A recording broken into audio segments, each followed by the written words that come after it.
Capítulo 3. ¿Cuál es el sentido de la vida? Interlocutor, UG, leí algo que se le atribuye a usted. Dice que a la naturaleza no le interesa crear un ser perfecto, sino especies perfectas. ¿Qué quiere decir con eso? UG, nos han hecho creer por siglos que el producto final de la evolución humana, si es que hay uno, es la creación de seres perfectos modelados según los grandes maestros espirituales de la humanidad y sus patrones de comportamiento. Periodista, ¿por grandes maestros espirituales usted quiere decir personas como Jesús y el Buda? UG, todos ellos. Todos los grandes maestros, los instructores occidentales, los orientales y los chinos. Ese es el principal problema que enfrentamos. Yo no creo que tenga ninguna visión especial respecto de las leyes naturales. Pero si es que hay algo como el producto final de la evolución humana, no sé si existe la evolución, o solo estamos tomando por sentado que existe, lo que la naturaleza trata de producir no es un ser perfecto. Periodista, pero las investigaciones científicas han demostrado que existe la evolución. UG, incluso hoy en algunas universidades no se permite a sus estudiantes estudiar el origen de las especies de Darwin. Sus afirmaciones han probado ser falsas hasta cierto punto porque él dijo que las características adquiridas no pueden transmitirse a las generaciones siguientes. Pero cada vez que los científicos descubren algo nuevo cambian sus teorías. La naturaleza no usa nada como modelo. Solo está interesada en perfeccionar especies. Está tratando de crear especies perfectas y no seres perfectos. Nosotros no queremos aceptar eso. Lo que la naturaleza ha creado en la forma de especies humanas es algo extraordinario. Es una creación que no se puede comparar con ninguna otra cosa. Pero la cultura está interesada en encajar las acciones de todos los seres humanos en un mismo molde. Eso se debe a que está interesada en mantener su status quo, su sistema de valores. Ese es el verdadero conflicto. Esto, refiriéndose a sí mismo, es algo que no puede encajar en el sistema de valores. Periodista, he estado en contacto con sus afirmaciones durante años. A usted se lo podría llamar pesimista universal. Dada su posición, me siento tentado a preguntar, ¿por qué no se suicida? Igualmente no puedo negar que se lo ve con mucha vida y energía. UG, puesto que no vine al mundo por mi propia elección, no creo que vaya a optar por el suicidio. No es solo una afirmación ingeniosa la que hago, pero esas etiquetas de que yo soy un pesimista y otros optimistas realmente no significa nada. Me han puesto en el marco de un pesimista, un nihilista, un ateo, y muchos otros. Como pueden, por ejemplo, llamarme un hombre de Dios cuando algunas veces he llegado al extremo de decir que Dios es irrelevante. Si hago una afirmación como esa, no quiero decir que esté cuestionando la existencia de Dios. No me impresionan los teólogos discutiendo eternamente, tratando de mostrarnos con su pensamiento dialéctico, las pruebas cosmológicas, ontológicas y teológicas de la existencia de Dios. No nos interesa en absoluto esa pregunta. Se ha vuelto irrelevante porque la hemos usado para explotar a otros. Usamos el pensamiento como instrumento de destrucción. Queremos creer que Dios está de nuestro lado. Durante la última guerra mundial, los alemanes afirmaban que Dios era su copiloto, y los británicos también afirmaban que Dios era su copiloto. Ambos destruyeron vidas y propiedades. De manera que nos gustaría tener a Dios siempre de nuestro lado y usarlo. Pero lo único que ha salido de eso es violencia. Nos gustaría que todos creyeran lo mismo. Cuando fallan nuestros intentos de que todos crean en Dios, o en que no hay Dios, o incluso en nuestros sistemas políticos, los de derecha o los de izquierda, lo que nos queda es solo violencia. Periodista, quise empezar con todo este asunto de la naturaleza porque lo que yo encuentro en sus afirmaciones es un profundo sentido de naturaleza, un sentido profundo de la absoluta y primitiva realidad de la vida misma, lo cual me parece a mí una fuerza positiva extraordinaria y una fuerza para el bien. UG, la equivocación fundamental que la humanidad cometió, es, o fue, o cualquiera que sea el verbo correcto, se sonríe, experimentar esta separación de la totalidad de la vida. Por ese entonces nació la autoconciencia en el ser humano, la cual lo separó de la vida que lo rodeaba. Se sintió tan separado que se aterrorizó. La necesidad de ser parte de la totalidad de la vida que lo rodeaba dio origen a esta demanda por lo fundamental. Pensó que las metas espirituales tales como Dios, la verdad, o la realidad, lo ayudarían a formar parte de ese todo, otra vez. Pero el mismo intento por parte suya de volverse uno con o volverse integrado con la totalidad de la vida tan solo lo ha mantenido más separado. El funcionamiento separado no es parte de la naturaleza. Esta separación ha creado una necesidad de encontrar los medios y los métodos de volverse una parte de la naturaleza. Pero el pensamiento por su misma naturaleza solo puede crear problemas y no ayudarnos a resolverlos. No parece que nos demos cuenta de que es el pensamiento el que nos separa de la totalidad de las cosas. La creencia de que es el único que nos puede ayudar a recuperar la armonía con la totalidad no se va a materializar. Así que, se ha salido con toda clase de ingeniosas, si puedo usar la palabra, ideas sobre la percepción directa, asterisco y la intuición. Asterisco del original en inglés insight, parte de la jerga psicológica utilizada por J. Krishnamurti como reemplazo del término teosófico intuición. Ambos definen una forma de comprensión directa de la verdad y del conocimiento, sin pensamientos de por medio. Ena Dalton B. Periodista, hay tantas palabras. Sí, tenemos una plétora de palabras. ¿Sabe? Se dice que Shakespeare, el gran escritor y poeta, tenía un vocabulario de tan solo unas 4.000 palabras. No sé si será cierto. Pero ahora tenemos varios miles, más, de palabras. Inventamos todo tipo de frases para cubrir esta imposibilidad de tratar de usar palabras para comprender la realidad de las cosas. Ahí es donde reside el verdadero problema. El pensamiento no ha tenido éxito hasta ahora en comprender la realidad, pero eso, el pensamiento, es lo único que nos queda. No podemos cuestionar el pensamiento. No podemos hacerlo a un lado. Sabemos en cierta forma que no nos puede ayudar, sino tan solo crear problemas. No estamos dispuestos a tirar todo por la borda e investigar si existe alguna otra manera, si hay alguna otra solución.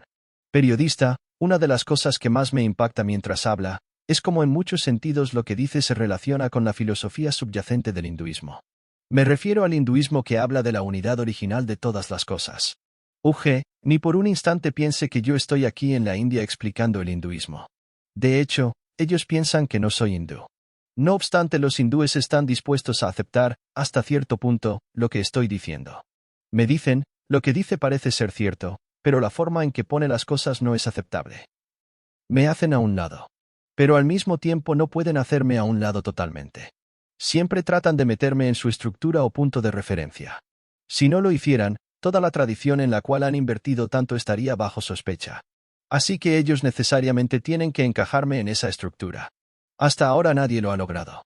A muchos filósofos aquí en India les han preguntado sobre mis afirmaciones, y ellos saben muy bien que puede lidiar con cualquier filosofía, cualquier pensador, de antes o de ahora, pero tienen cierta dificultad para ubicarme en algún marco particular que conozcan. Lo que dicen es, y cito literalmente, no hay forma de que podamos ubicar a este hombre en ninguna jaula conocida. Así que lo que tenemos que hacer es dejar que el pájaro vuele. Periodista, supongo que el vuelo libre cuadra muy bien con la naturaleza. ¿Sabe lo que la palabra religión significa? Periodista, significa atar de alguna forma. No me interesan las raíces de las palabras, pero esa significa conectarse de nuevo con la fuente. Periodista, así es. Por otra parte, la religión ha creado separaciones ideológicas. Ha sido responsable de destrucción tremenda de la vida y la propiedad. Es realmente desafortunado. Pero, más allá de todo, el hecho sigue siendo que la religión ha fallado en su propósito. Vivimos en la esperanza y morimos en la esperanza de que lo mismo que nos ha fallado algún día nos rescate. No se dan una idea de lo imposible que es crear armonía entre los humanos y la vida que nos rodea mediante el pensamiento. Periodista, si bien la religión sin dudas ha hecho muchas cosas destructivas, también ha hecho muchas cosas creativas. Quiero decir, un arte y una literatura grandiosa.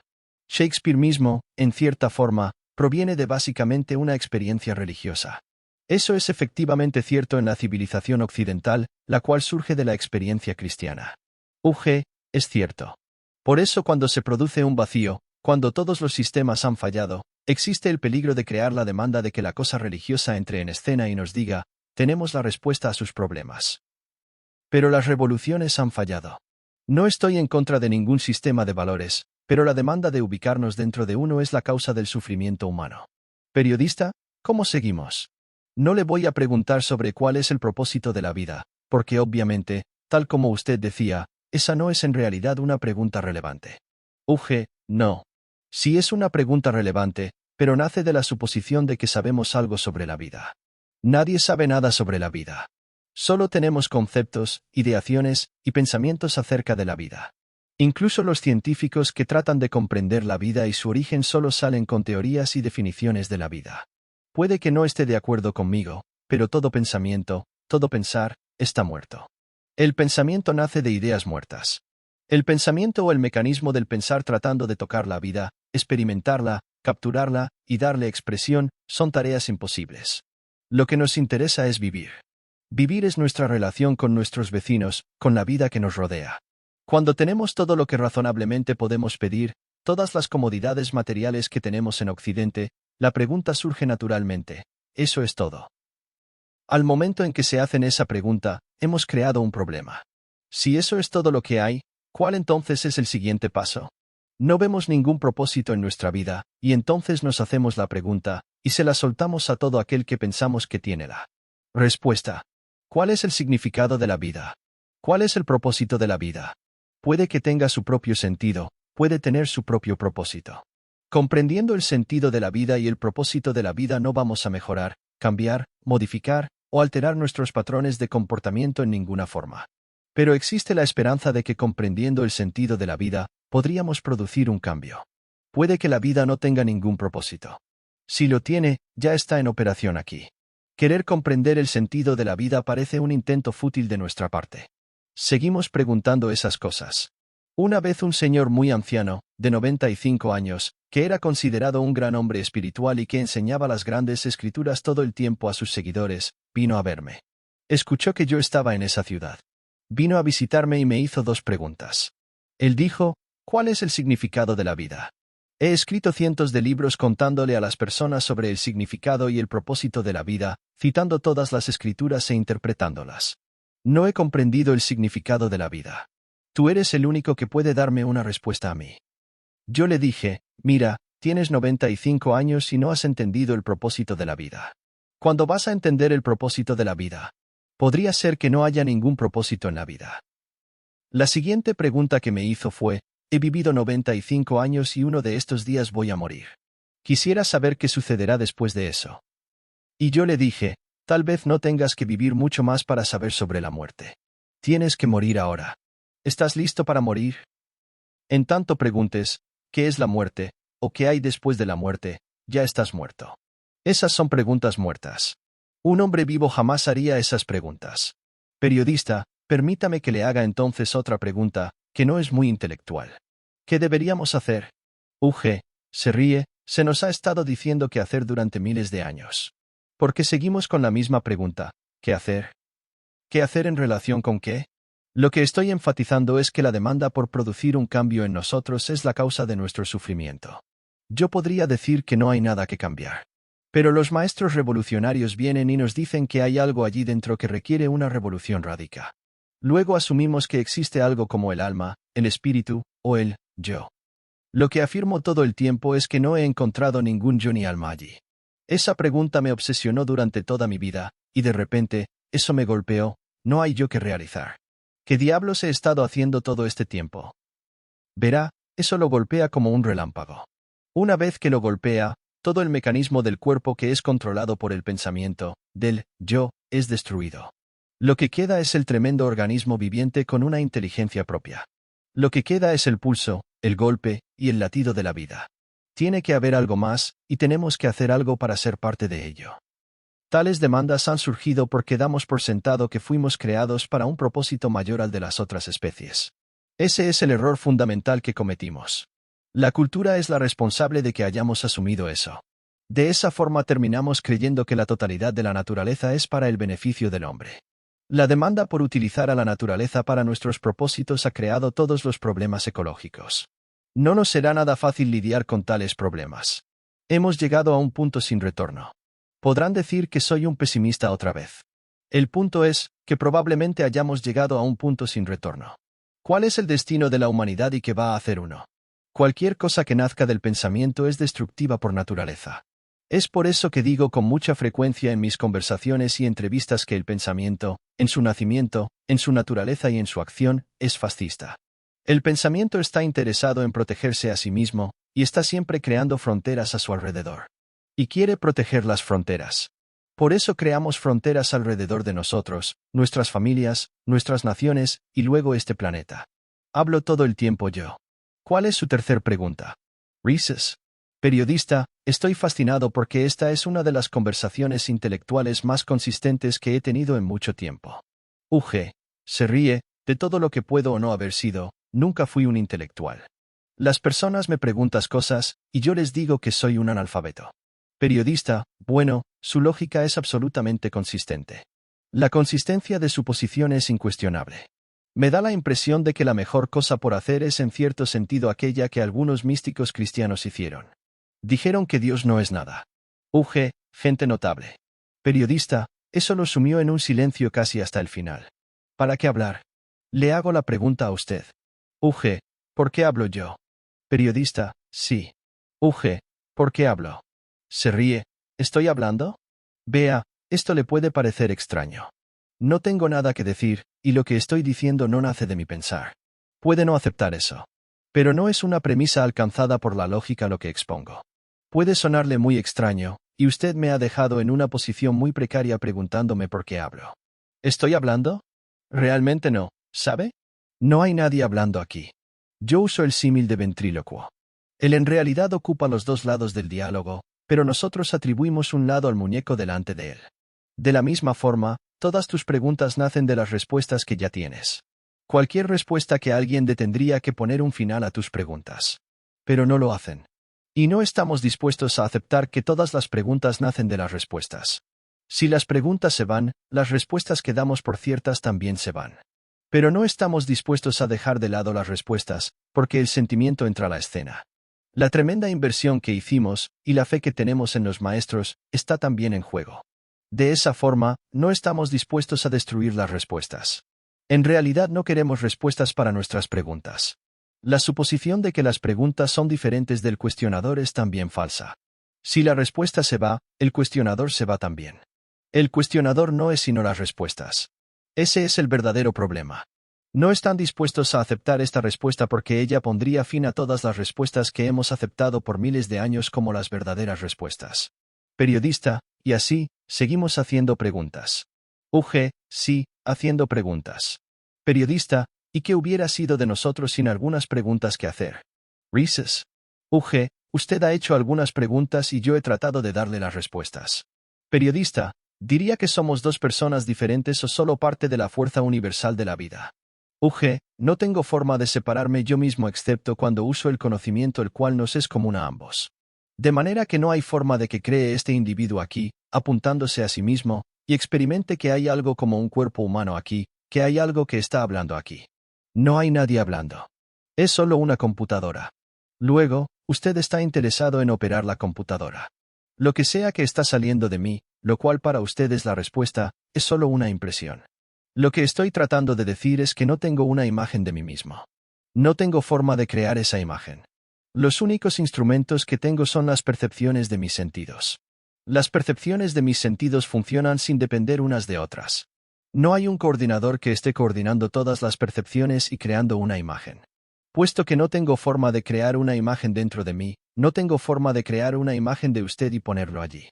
Pero eso no significa que yo sea este micrófono, o usted, o esa mesa. No se trata de que yo sea la mesa, o el micrófono, o este vaso con agua, o la tarjeta de visitante, nada de eso. No tengo forma, sin embargo, de poder separarme yo mismo de todas esas cosas excepto mediante la ayuda del conocimiento el cual es nuestra propiedad común. Las preguntas obtienen respuesta mediante ese conocimiento. Esa es también la única forma que tengo de experimentar cosas. En realidad lo que vemos aquí, en nosotros, es lo opuesto de lo que nos gustaría ser, de lo que desearíamos ser, de lo que pensamos que debería ser o tendría que ser. De otra forma usted no puede crear una imagen de sí mismo.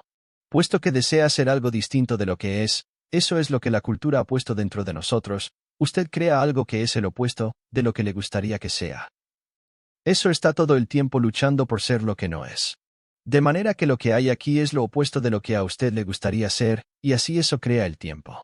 El pensamiento no puede concebir nunca la posibilidad de obtener nada excepto en el tiempo. No quiere desprenderse de esta imagen que es creada por lo que le gustaría ser, lo que piensa que debería ser o tendría que ser. Ese es el problema realmente. Lo que está sucediendo aquí es que hay dos personas intercambiando ideas, eso realmente no lo sé. No tengo forma de experimentar eso en absoluto. Pero si me hace la pregunta, ¿quién es el que habla? Yo diría que es y usted. Eso puede tomar un poco de tiempo porque la computadora tiene que encontrar la información que hay dentro. No tanto en casos simples como este, pero en casos más complejos se notará. Pensamos que nuestra memoria es muy rápida. Pero en realidad es más lenta que la actividad de las percepciones sensorias. Se da la ilusión de que la memoria opera todo el tiempo, tratando de capturarlo todo dentro de su estructura. Pero es la mente la que crea la ilusión a fin de mantener la continuidad de nuestra identidad. No podemos enfrentar el abandonar nuestra identidad ya sea que estemos dormidos, despiertos o soñando. Esta identidad está allí todo el tiempo, y no queremos dejarla ir. No estoy diciendo que el pensamiento sea inútil ni nada parecido. Su interés es mantener su continuidad. Cuando esta identidad no está allí, uno no tiene forma de identificarse a sí mismo con nada excepto con la ayuda del conocimiento. Así que, yo acepto, como cualquier otro, la realidad del mundo tal cual se me ha impuesto. De otra forma terminaría con ayuda psiquiátrica. Pero al mismo tiempo, sé que el pensamiento es meramente funcional en su naturaleza y no puede ayudarme a volverme algo que no soy.